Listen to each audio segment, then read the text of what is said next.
உமக்கு மேல் ஒருவரும் இல்லையே, எல்லோருக்கும் மேலாக உயர்ந்தவர், உமக்கு மேல் ஒருவரும் இல்லையே.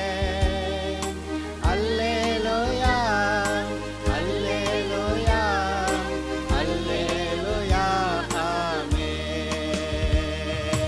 அல்லேலூயா அல்லேலூயா.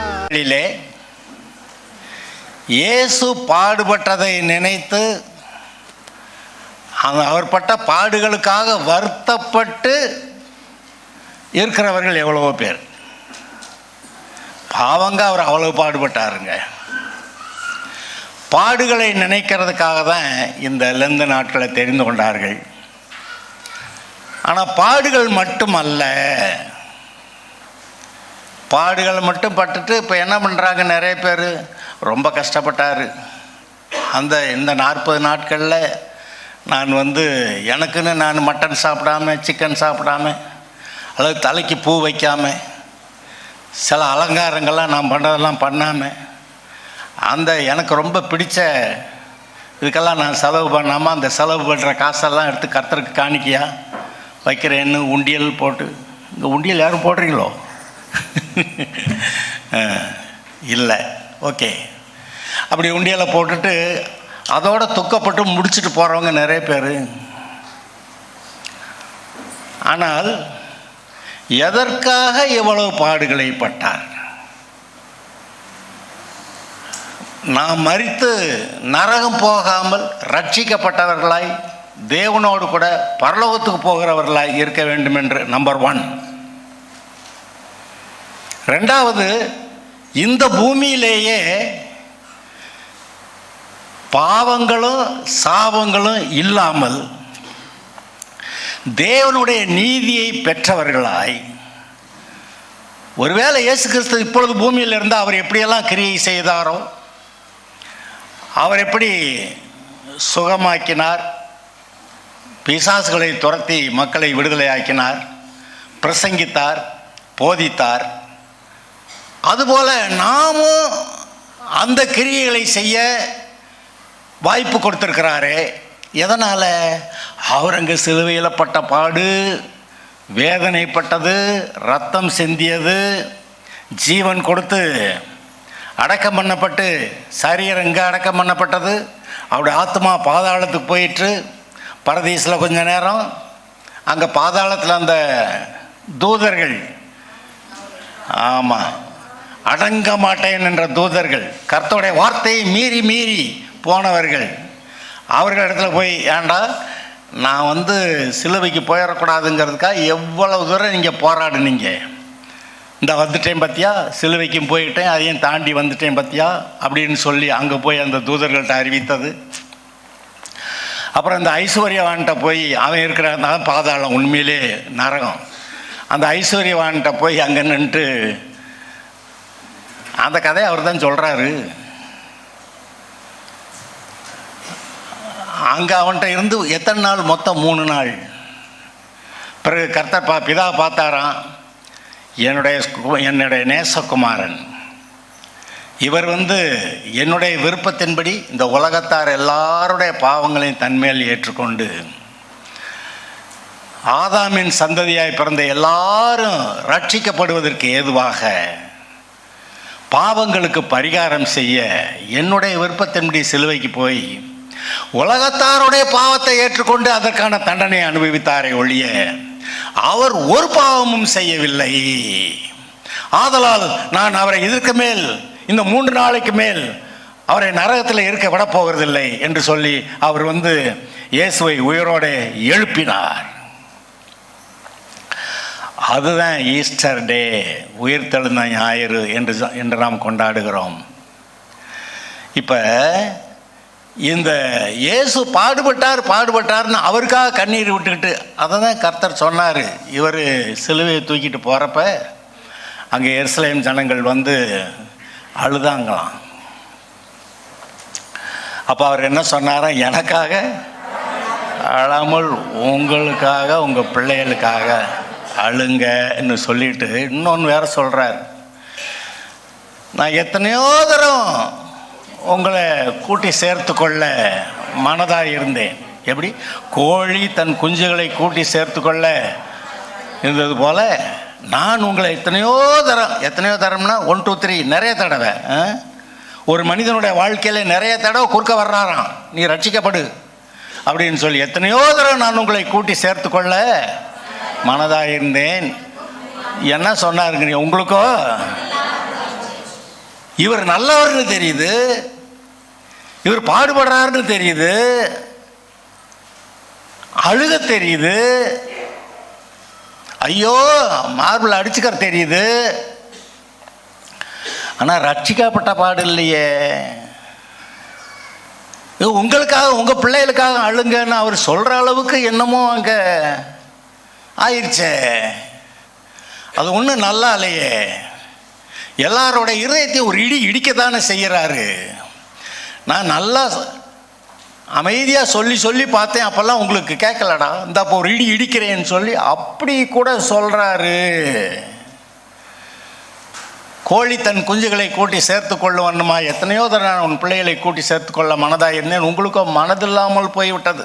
ஆனால் உட்காந்து எனக்காக அழுவுறீங்களே, எனக்காக என்னத்துக்கு அழுவுறீங்க, நான் உங்களுக்காக தான் இதை செஞ்சேன் அப்படின்னு சொல்லி நீங்கள் உங்களுக்காக உன் பிள்ளைகளுக்கு அழுங்க. அது நீ முதல்ல ரட்சிக்கப்படு, உன் பிள்ளைகளை ரட்சிக்கப்பட வை.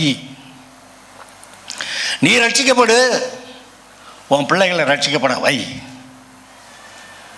இந்த உலகத்தார்கிட்ட போய் நம்ம அதிகாரம் பண்ண முடியாது, ஆனால் நம்முடைய பிள்ளைகள்கிட்ட நம்முடைய வீட்டார்கிட்ட நம்ம அதிகாரம் பண்ணலாம்.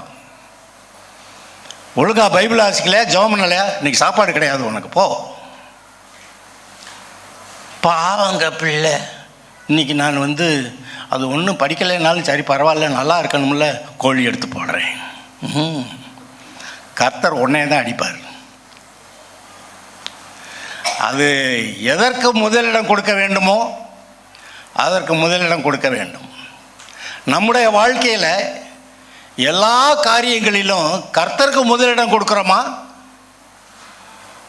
அதை வேற ஒரு மாதிரி சொல்கிறேனே. இன்றைக்கி அநேகர் தங்களுடைய வேலைகளை, எங்கே வேலைக்கு போனால் எப்படி சம்பாதிக்கலாம், எங்கே போய் எந்தெந்த டைமில் எப்போ சமைக்கணும், எதை வாங்கணும், எது வேண்டான்னு சொல்லி எல்லா வேலைகளையும் செய்து முடித்து விட்டு தங்களுடைய வேலையெல்லாம் முடிச்சுட்டு அப்புறம் மீதி நேரம் இருந்தால் பைபிள் படிக்கலாம். மீதி மற்ற வேறு ஒன்றும் வேலை இல்லை. அந்த ஞாயிற்றுக்கிழமை பார்த்து அவன் பாட்டுக்கு நம்ம ஒரு கல்யாணம் வச்சுட்டான், காது குத்து வச்சுட்டான், அங்கே போகணும்ல, அதெல்லாம் போயிட்டு அதுக்கப்புறம் மீதி நேரம் இருந்தால் சர்ச்சுக்கு போய்க்கலாம். அதுவா அல்லது கர்த்தருக்கு முதலிடமா? அவன் ஞாயிற்றுக்கிழமை கல்யாணம் வச்சா வச்சுட்டு போகிறேன், போடா. ஏசுனார் போவார்ன்றீங்க. இவர் ஆனால் ஒரு கல்யாணத்துக்கு போனார், இவர் அழைத்திருந்தாங்க, இவர் போனார். ரொம்ப நான் நம்புகிறேன், சந்தோஷப்படுறேன். அந்த ஆட்களுக்கு இயேசுநாதரை நல்லா தெரிஞ்சிருக்கு. அது எப்படி எழுதியிருக்கு, எடுத்து வாசிங்க பார்க்கலாம். அவரை அழைக்கப்பட்டிருந்தார்கள், அதை எடுத்து வாசிங்க. யோவானில் 2:2 சரி. 3ஆம் நாளிலே கலிலேயாவில் உள்ள கானா ஊரிலே ஒரு கல்யாணம் நடந்தது. இயேசுவின் தாயும் அழைக்கப்பட்டாங்களா இல்லையான்லாம் தெரியாது. இயேசுவின் தாயும் அங்கே இருந்தாள். இயேசுவும் அவருடைய சீஷரும் அந்த கல்யாணத்துக்கு அழைக்கப்பட்டிருந்தார்கள். இயேசுவை பற்றி அவங்களுக்கு என்னமோ தெரிஞ்சிருச்சு, சீஷர்களை பற்றி நல்லா தெரிஞ்சிருச்சு. ஏதோ ஒன்று தெரிஞ்சு அம்மா அங்கே தான் இருக்காங்க. பத்தாது அம்மா மட்டும் இருந்தால் திராட்சரசம் தீர்ந்து போனதுதான். ஆனால் என்னமோ அவங்க இருதயத்துக்குள்ளே என்னமோ தோணி இருக்கு. இயேசு சீஷர்கள் அவர்கள் கல்யாணத்துக்கு அழைக்கப்பட்டிருந்தார்கள்.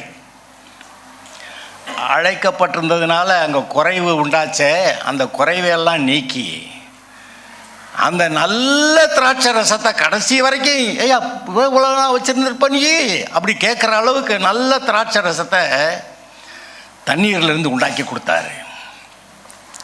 இன்றைக்கும் நம்முடைய வாழ்க்கையிலே முதலிடம் கர்த்தருக்கு என்றால் தண்ணீரை திராட்சரசமாக்கி உங்களுடைய வாழ்க்கையிலே உண்டாகியிருக்கிற குறைவுகளை நீக்கி உங்களை பரிபூர்ணமாய் நடத்துகிற கர்த்தர் உங்களுக்கு உண்டு. முதலிடம் கர்த்தருக்கா? அல்லது மற்ற வேலையெல்லாம் முடிச்சுட்டு ஃப்ரீ டைம் இருந்தால் பைபிள் வாசிக்கலாம், ஜெபம் பண்ணலாம். இல்லை மற்ற ஒருத்தனுக்கு காது குத்து கல்யாணமெல்லாம் இல்லை அப்படின்னா சர்ச்சுக்கு போகலாம். ஏன்னா நிறைய பேருக்கு அப்படியெல்லாம் வந்துடுது.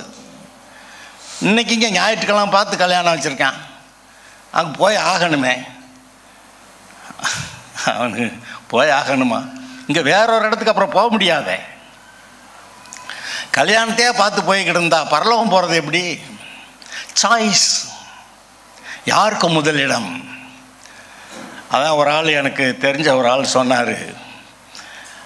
அந்த ஆள் கல்யாணம் ஆகாமல் இருந்தப்போ என்கிட்ட சொன்னார், எங்கள் வீட்டாளுங்க எல்லாம் சேர்ந்து ஏன் இவனுக்கு கல்யாணம் ஞாயிற்றுக்கிழமை தான்டா அப்படின்னு சொல்லி எல்லாரும் சொன்னாலும் அவங்களாம் நான் எல்லாமே கல்யாணம் நடத்திக்க வேண்டியதேன்,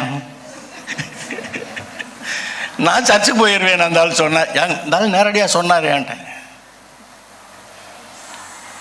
எங்கள் வீட்டாரெல்லாம் சேர்ந்து, பொண்ணு வீட்டாரெல்லாம் சேர்ந்து கல்யாணம் ஞாயிற்றுக்கிழமை தான்டா, அதுதான் லீவு நாள், அதனால் எல்லோரும் கல்யாணத்துக்கு வருவாங்க, அதனால் லீவு, அந்த ஞாயிற்றுக்கிழமை கல்யாணம்னு சொன்னால் கல்யாணம் நடக்கும்.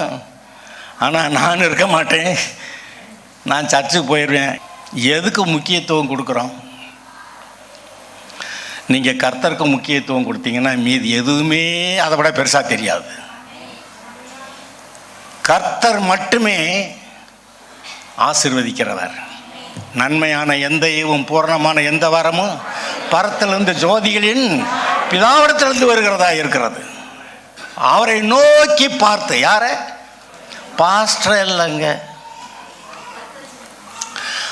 கர்த்தரை நோக்கி பார்த்து. அப்படின்னா என்ன அர்த்தம்?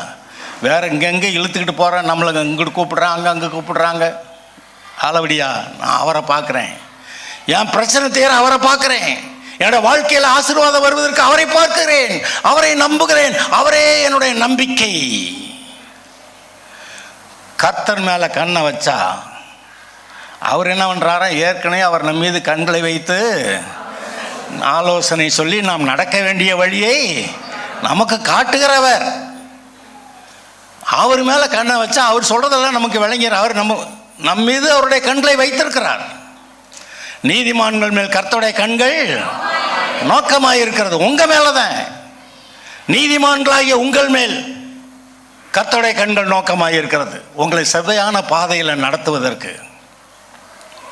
சுய புத்தியில் சாயாம உன் வழிகளிலெல்லாம் நீ அவரை நினைத்துக்கொள், அப்பொழுது அவர் உன் பாதையை சேவையாக்குவார். அப்போ ஒவ்வொரு காரியத்திலையும் கர்த்தருக்கு நீங்கள் முதலிடம் கொடுக்கும்போது எல்லாவற்றிலும் உங்களை செவ்வையாய் நடத்தி உங்களை பரிபூர்ணமாய் வாழச் செய்கிறவர் இருக்கிறார். அந்த இயேசு சிலுவைக்கு போகிற போது கூட அந்த இயேசுவுக்காக கண்ணீர் விட்டாங்க, ஆனால் ரட்சிக்கப்படலையே.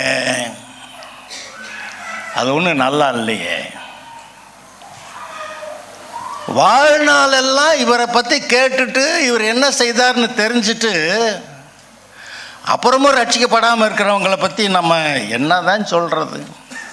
எங்கே ஒரு 2 வசனத்தை வாசிக்கலாம். பிரசங்கி புஸ்தகம் 12வது அதிகாரம். பிரசங்கி 12. கடந்த வாரத்தில் 11:9 வாசிச்சு காமிச்சேன். வாலிபனே, உன் இளமையிலே சந்தோஷப்படு, உன் வாலிப நாட்களிலே உன் இருதயம் உன்னை பூரிப்பாக்கட்டும், உன் நெஞ்சின் வழிகளிலும் உன் கண்ணின் காட்சிகளிலும் நட, எவ்வளோ வேணாலும் ஆட்டம் போடு, ஆனாலும் இவைகள் எல்லாவற்றின் நிமித்தமும் தேவன் உன்னை நியாயத்தில் கொண்டு வந்து நிறுத்துவார். நியாய தீர்ப்புன்னு ஒன்று இருக்குப்பா, மறந்துடாத. அடுத்து இதை போன வாரமே சொல்லியிருக்கணும், எனக்கு நேரம் இல்லை, அதனால் இப்போ முடிச்சிடுறேன். நீ உன் வாலிப பிராயத்திலே உன் சிருஷ்டிகரை, வயசாகி ரிட்டையர்மெண்ட்டுக்கு பிறகு அப்புறமேல் கடவுளை தேடிக்கலான்னா சிலர் ரிட்டையர்மெண்ட்டுக்கே வர்றதில்லை, ரிட்டையர்மெண்ட்டுக்கு முன்னாடியே போயிடுறாங்க. அந்த கணக்கெல்லாம் போட முடியாதுங்க. இப்பயே இதுவே ரட்சணிய நாள், இதுவே அனுகிரக நாள். அவர் சமீபமாக இருக்கும்போது அவரை தேடுங்கள் அப்படி எழுதியிருக்கு. உன் வாலிப பிராயத்தை உன் சிருஷ்டிகரை நினை, தீங்கு நாட்கள் வராததற்கு முன்னும் எனக்கு பிரியமானவைகள் அல்ல என்று நீ சொல்லும் வருஷங்கள் சேராததற்கு முன்னும். அப்படின்னா என்ன அர்த்தம்? ஏதோ வாழ்க்கையில் சும்மா அப்படியே விட்டுட்டா பின்னாடி தீங்கு நாள் வருது. அப்புறம் எனக்கு பிரியமானவைகள் அல்ல அப்படின்னு சொல்கிற நாட்கள் வருது. அப்படி வர்றதுக்கு முன்னாடியே நீ கர்த்தரை தேடு. அதாவது இஸ்ரவேலர் பாபிலோனுக்கு சிறைப்பட்டு போயிருந்தாங்க. அதுக்கு முன்னாடி அசீரியாவுக்கு சிறைப்பட்டு போயிருந்தாங்க. கர்த்தர் சொல்லிக்கிட்டே வர்றாரு, ஏன் மனம் திரும்பி தொலை அப்படின்னு. அந்த சிறைப்பட்டு போகிறதுக்கு முந்தின நாட்களில் கூட எரேமியா தீர்க்கதரிசி போய் அந்த சிதைக்கியா ராஜா கிட்ட சொல்லிக்கிட்டு இருக்கான், இப்போயா மனம் திரும்பிடு, நீ மனம் திரும்பிட்டா நீயும் பத்திரமா இருக்கலாம், உன் மனைவி பிள்ளைகளும் பத்திரமா இருப்பாங்க, நீங்கள் ராஜாவாக இருப்ப. ஆனால் மனம் திரும்பலைன்னா எப்படி நீ மாட்டிக்கிடுவ அப்படின்னு சொல்லி கடைசிக்கு அவனை பிடிச்சிட்டாங்க. அவன் மனைவி பிள்ளைகள்லாம் அவன் கண்ணு முன்னாடி கொன்னாங்க. இவன் அதை கொன்னுட்டு அப்புறம் இவன் கண்ணையும் கூடாக்கிட்டாங்க. ஏன்னா கடைசியாக போய் அந்த அந்த தீங்கு வர்றதுக்கு முன்னாடியே எத்தனை தடவை சொன்னார், நீ கேட்டியா, மனம் திரும்பனியா அப்படின்னு சொல்லி. இன்றைக்கு அது நமக்கு ஒரு டோஸ் விட்ட மாதிரி, சிதைக்கியா மாதிரி இப்படியாடா இருக்க நீ. இப்போ நீ மனம் திரும்பணும். உன்னுடைய பாவ ஆசை, இந்த உலகத்தை ஆசை, அதை தூக்கி அங்கிட்டு போடு. கர்த்தரிடத்திலே வா, என்னிடத்திலே வா என்று கர்த்தர் சொல்கிறார். நானே வழியும் சத்தியமும், என்னாலே என்று ஒருவன் பிதாவிடத்திலே வரமாட்டான் என்று அப்படி சொல்லுகிற கர்த்தரை எப்போ நினைக்கணுமா? வாலிப பிராயத்திலே. ஏங்க இந்த வாலிப பிராயத்தில் தான் நல்லா ஆட்டம் போடலாம், சைட் அடிக்கலாம், லவ் பண்ணலாம். லவ் பண்ணி நல்லா வருமோ வராதோ? கல்யாணத்துக்கு முன்னாடி கூட இந்த பொண்ணுக்கு இந்த மாப்பிள்ளை இல்லை அப்படின்னு போகிறது உண்டா இல்லையா? எல்லாவற்றையும் நிதானமாய் செய்ய வேண்டியதை விட்டுட்டு சும்மா எனக்கு இதை லவ் பண்ணுறேன். ஒரு பையன் சொன்னான், எப்படிப்பா இருக்கிற, என்ன கல்யாணம் போன பொண்ணை லவ் பண்ணிக்கிட்டு இருக்கான், லவ் பண்ணுறதே தான் எனக்கு வேலை அப்படின்னா. நான் என்னத்தை சொல்ல? ஆனால் வாழ்க்கையை நல்லா அமையணும்ல. இருதயம் கர்த்தரை தேடணும். கர்த்தர் தான் நல்ல மாப்பிள்ளையோ பொண்ணோ கொடுக்கணும். ஆபிரகாம் கர்த்தரை தேடுனான். அவன் மகனுக்கு இங்கே போய் பொண்ணு தேடுனான். அங்கே போனால் அவங்க இது கர்த்தரால் வந்த காரியம், இதில் நாங்கள் நலம் போல ஒன்றும் சொல்லக்கூடாதுன்னு அப்படி போயிடுச்சு பாருங்க. கர்த்தரால் வந்த காரியம். அப்போ கர்த்தர்கிட்ட உட்கார்ந்தா அவருடைய வழிகள், ஆசீர்வாதங்கள் அது நமக்கு வரும். அவர் வர வரைக்கும் நம்ம எந்திரிக்கக்கூடாது. அவர் வர வரைக்கும் நான் கர்த்தருக்கு காத்திருப்பேன். சூரியனும் வெளிச்சமும் சந்திரனும் நட்சத்திரங்களும் அந்தகாரப்படாததற்கு முன்னும். அப்படின்னா என்ன அர்த்தம்? கண்ணு போச்சுன்னா அப்போ வயசான காலத்தில் போக போக கண்ணு ஒரு வேலை பார்க்குது. மழைக்கு பின் மேகங்கள் திரும்ப திரும்ப வராததற்கு முன்னும். வீட்டு காவலாளிகள் தள்ளாடின்னா காலு தள்ளாடுது. வயசாக ஆக அப்புறம் காலு அப்படி ஆகிறதுக்கு முன்னும். பலசாலிகள் கூனி போய், பலசாலி தான் முதுக சொல்லுது, பலசாலி கூனி போய் எந்திரம் அரைக்கிறவர்கள் கொஞ்சமானதுனால் ஓய்ந்து. எந்திரம் அரைக்கிறது எது? பல்லு என்னத்தை போட்டாலும் கடிக்குது பாருங்க, அரைச்சிருது. அதெல்லாம் கொஞ்சமான, ஏன்னா ஒவ்வொன்றா பல்லா விழுந்து கொஞ்சமானதினால் இப்போ அதுக்கெல்லாம் டாக்டர் வந்திருக்காங்க, எல்லாம் பிடிங்கி மறுபடியும் நட்டு வச்சிடுறாங்க அந்த இடத்துல. ஓகே, ஆனால் பல்ல நட்டு வச்சிட்றாங்கிறதுனால நம்ம கவலையை தீர்க்க முடியாது. போன பல்லு போனது தான், அப்புறம் இருக்கிறதெல்லாம் ஆர்டிஃபிஷியல் தான், ஒரிஜினல் பல்லு கிடையாது. எந்திரம் அரைக்கிறவர்கள் கொஞ்சமானதினால் ஓய்ந்து பலகனி வழியாய் பார்க்கிறவர்கள் இருண்டு போகிறதற்கு முன்னும், பலகனின்னா கண், இந்த ஜன்னல், இந்த கண், இந்த ஜன்னல் வழியாக பார்க்கிறவர்கள் இருண்டு போகிறதற்கு முன்னும் எந்திர சத்தம் தாழ்ந்ததினாலே தெருவாசலில் கதவுகள் அடைபட்டு, ஊரில் இருக்க சத்தமெல்லாம் அடங்கி எல்லாரும் கதவை அடைக்கிறாங்க. எதுக்கு? தூங்கணும். அது வரைக்கும் கதவை திறந்து வச்சிருப்பான். அப்புறம் கதவுகள் அடைக்கப்பட்டால் தூங்கிறதுக்கு, அப்படி ஆகிறதுக்கு முன்னாடி குருவியின் சத்தத்துக்கு எழுந்திருக்க வேண்டியதாய். இந்த வயசாச்சுன்னா தூக்கம் வராது பாருங்க இந்த ஆளுகளுக்கு. அந்த வீட்டுக்கு முன்னாடி இருக்க திண்ணையிலே படுத்துக்கிட்டு இன்றைக்கி அந்த குருவி அந்நேரத்துக்கு கத்திக்கிட்டு இருந்துச்சு. எவனோ ஒருத்தன் இப்படி போனால் பாரு சத்தம் கேட்டுக்கிட்டே இருந்துச்சு. ஏதோ ஒன்று சொல்லுவாங்க, தூக்கம் வராது. அப்படி தூக்கம் வராத காலம் வர்றதுக்கு முன்னாடி கீதவாத்திய கன்னிகைகள் எல்லாம் அடங்கி போகிறதற்கு முன்னும். கீதவாத்திய கன்னிகை யாரு? உங்கள் தொண்டை கர்த்தருக்காக பாடுவீங்களே, வேற எதுக்காகவும் பாடுவீங்களே, அந்த தொண்டை, அந்த கீதவாத்தியம். அதாவது சிலருக்கு பாட்டே வராது, கர்த்தருக்காக பாடணும்னு சொல்லி பாடுங்க, வந்துடும். கீதவாத்திய கன்னிகைகள் அடங்கி போகாததற்கு முன்னு கொஞ்சம் சத்தமாக பேச முடியலங்க. அப்படி ஆகிறதுக்கு முன்னாடி மேட்டுக்காக அச்சம் உண்டாகி, அந்த காலத்தில் இப்போ காரு ரயில்லாம் இல்லை, மேடு நடந்து தான் ஏறணும். பெரிய மேடுங்க. எங்கள் இந்த பஞ்சம்படிக்கு போகிற வழியில் ஒரு மேடு இருக்குது, அது பெரிய மேடுங்க அப்படின்னு சொல்லுவோம் நாங்கள்.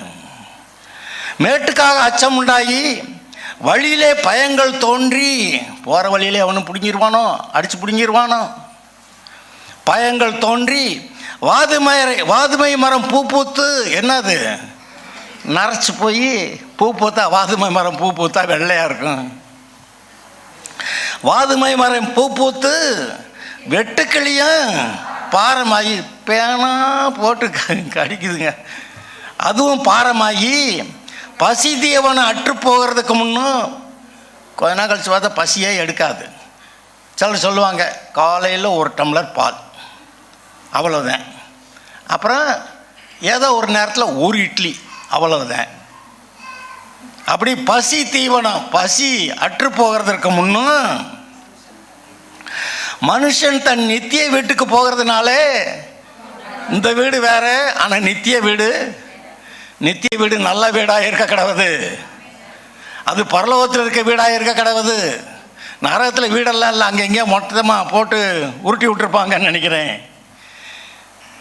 அப்படி மனுஷன் தன் நித்திய வீட்டுக்கு, நரகத்துக்கு போகிறதுக்கு முன்னாடி துக்கம் கொண்டாடுகிறவர்கள் வீதியிலே தெரியாதற்கு முன்னும், வழியில் அவனை செத்து போயிட்டான்னா நிறைய பேர் வர்றாங்க, அந்த ஆள் செத்து போயிட்டான்னா இன்றைக்கி போகணும்ப்பா, நம்ம அங்கே கல்யாணத்துக்கு கூட போகிறானா இல்லை, இங்கே செத்ததுக்கு நிறைய பேர் போகிறத பார்த்தேன். என்னன்னு கேட்டால், இப்போ நம்ம அவங்க வீட்டில் சாவுன்னு போனால் தானே அப்புறம் நம்ம செத்த அன்றைக்கி வருவாங்க. இவனுக்கு அதுவும் ரொம்ப கவலை. ஏன்னா நீ செத்த ஒரு பாடு எங்கே போனால் வந்தால் வச்சா வைக்கலாம், அதை பற்றி உனக்கு என்ன கவலை? இல்லை நம்ம போனால் தானே அவங்க வருவாங்க. அப்போ எதுக்கு முக்கியத்துவம் கொடுக்குறாங்க? துக்கம் கொண்டாடுகிறவர்கள் வீதியிலே தெரியாததற்கு முன்னும் வெள்ளிக்கயிறு கட்டுவிட்டு, ஸ்பைனல் கார்டு, அந்த முதுகெலும்புக்குள்ளே உள்ள நரம்பு இருக்க, அது கட்டுவிட்டு போகிறதுக்கு முன்னாடி பொற்கண்ணி நசுங்கி, மண்ட மூளை எதுவும் ஆயிரத்துக்கு முன்னாடி ஊற்றின் அருகே சால் உடைந்து, ஹார்ட்டு, அதுதான் காற்றை ரத்தத்தை பம்ப் பண்ணுது, அது உடஞ்சி ஹார்ட் அட்டாக் வர்றதுக்கு முன்னாடிடா அப்படின்னு சொல்கிறாரு. துறவண்டையில் உருளை நொறுங்கி, துறவுன்னா அங்கே தண்ணீர் சுரக்கிற மாதிரி அங்கே இதுதான் திரும்ப சொல்லுதுன்னு நினைக்கிறேன். இவ்விதமாய் மண்ணானது தான் முன்னிருந்த பூமிக்கு திரும்பி, ஆவி தன்னை தந்த தேவனிடத்திற்கு மறுபடியும் போகாததற்கு முன்னும், நியாய தீர்ப்புக்காக அங்கே போகிறதுக்கு முன்னாடி அவரை உன் வாலிப பிராயத்திலே நினை. அதுக்கு மீறி இங்கே எதாவது பார்க்கணும்னு நினச்சான்னா, பூமியில் எதாவது பார்க்கணும்னு நினச்சான்னா அடுத்த வரியே மாயை மாயை எல்லாம் மாயை என்று பிரசங்கி. இந்த உலகத்தில் இது வேணும், அது வேணும், கார் வேணும், ரயில் வேணும், ஏரோப்ளேன் வேணும், அதெல்லாம் ஒன்றுக்கு உதவாதுப்பா. எல்லாம் ஒரு நாள் அங்கே போட்டு போகணும். நிறைய நகை நட்டு, எனக்கு ரொம்ப பிடிச்ச நகைங்க, செத்தாக்கா அதை எடுத்துட்டேன், அதை புதைக்கிறாங்க. அதை போட்டு புதைச்சா கூட ராத்திரியில் நாய் தோண்டுமோ, நாய் மாதிரி மனுஷன் போய் தோண்டுவானோ, அதை எடுக்கணும்னு பாருங்க. ஒன்றும் போகாதுங்க, பரலோகத்துக்கு ஒன்றையும் கொண்டு போக முடியாது. இங்கே இருக்கிற நாட்களில் கர்த்தர் உங்களுக்கு கொடுத்த நன்மைகளை கர்த்தருடைய நாமத்தை நிமித்தம் அவருக்கு மகிமையாக நீங்கள் பயன்படுத்தக்கூடுமானா அதுதான் பெஸ்ட். எல்லாம் மாயை. மேலும் பிரசங்கி ஞானவனாய் இருந்தபடியால் இந்த ஜனத்துக்கு அறிவை போதித்து கவனமாய் கேட்டு ஆராய்ந்து அநேகம் நீதிமொழிகளை நல்ல புத்திமதிகளை எழுதி வச்சிருக்கானா. இதை எழுதுறது கூட இதமான வார்த்தைகளை கண்டுபிடிக்க முயற்சி பண்ணானா. நான் போய் சத்தமாக பேசுகிறேன், இது கூட இல்லாமல் நிதானமாக அழகாக இனிமையாக பேசுறதுக்கு இதமான வார்த்தைகளை கண்டுபிடிக்க பிரசங்கி வகை தேடினான். எழுதிய வாக்கியங்கள் செவையும் சத்தியமானவைகள், ஞானிகளின் வாக்கியங்கள் தாற்றுக்கோள்கள் போலவும் சங்க தலைவர்களால் அறையப்பட்ட ஆணிகள் போலவும் இருக்கிறது. அதை மாற்றவே முடியாது. அவைகள் ஒரே மேய்ப்பனால். சாலமோன் எழுதி வச்சுட்டு இதெல்லாம் நான் எழுதுன நானா இல்லடா, அவர் தான் சொன்னார். ஒரே மெய்ப்பனால் அளிக்கப்பட்டது என் மகனே, இவைகளினால் புத்தி அடைவாயாக. ஆமாம், இப்போ நமக்கு சொல்கிறாரு புத்தி அடைவீர்களாக. அநேக புஸ்தகங்களை உண்டு பண்ணுவதற்கு முடிவில்லை.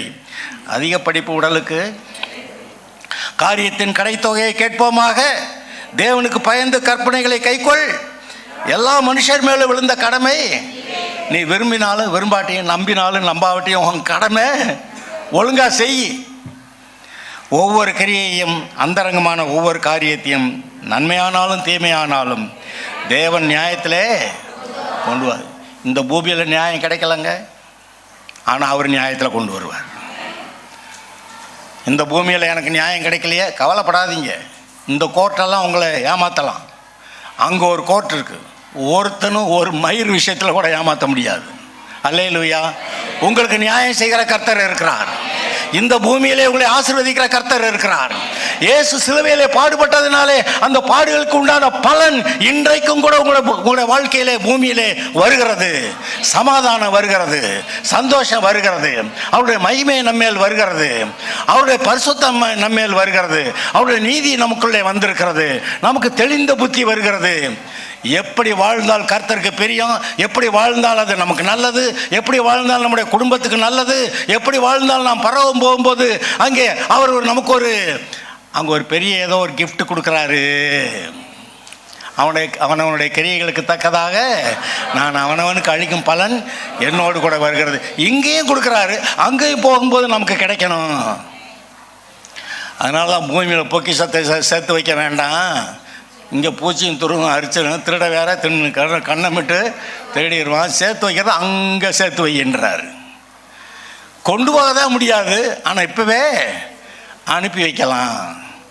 அவனுடைய கிரியைகள் வெளிப்படுத்தின விசேஷத்தில் வாசித்தீங்கன்னா ஒரு மனுஷன் மறிக்கும்போது அவனும் அவனுடைய கிரியைகளும் அவனோட கூட போகுது.